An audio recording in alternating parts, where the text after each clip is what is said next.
When Nazi Germany invaded the Soviet Union in June 1941, thousands of Soviet women wanted to fight back. But there was one problem. Women weren't allowed to be combat pilots. That's when Marina Raskova stepped in. Known as the Soviet Amelia Earhart, Raskova was already a legend. She'd set multiple long-distance flight records and was the first female navigator in the Soviet Air Force.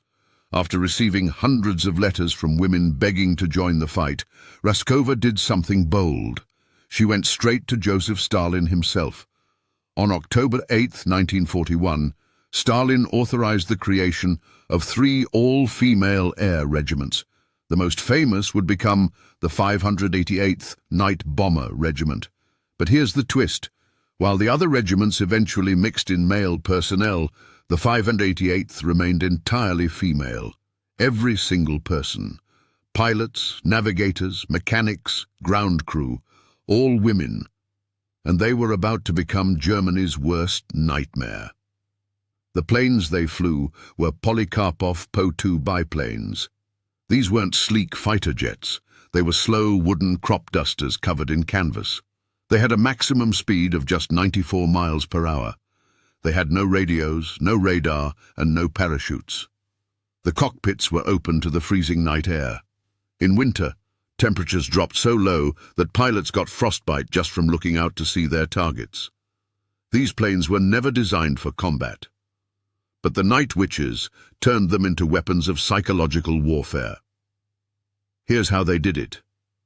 The Po-2s were so slow that German fighter planes couldn't engage them without stalling. The biplanes flew below radar detection. And here's the genius part.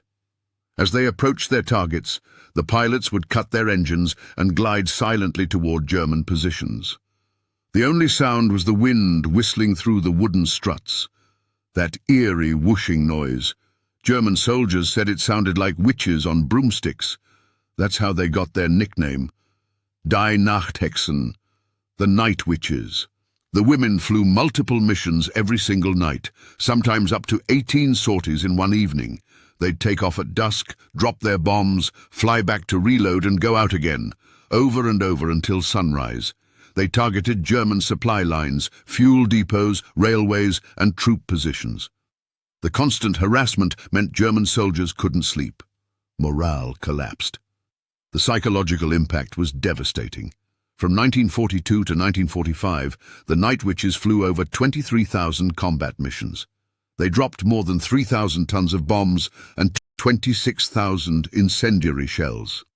They destroyed 17 river crossings, 12 fuel depots, 176 armored cars, 9 railways, and 26 warehouses.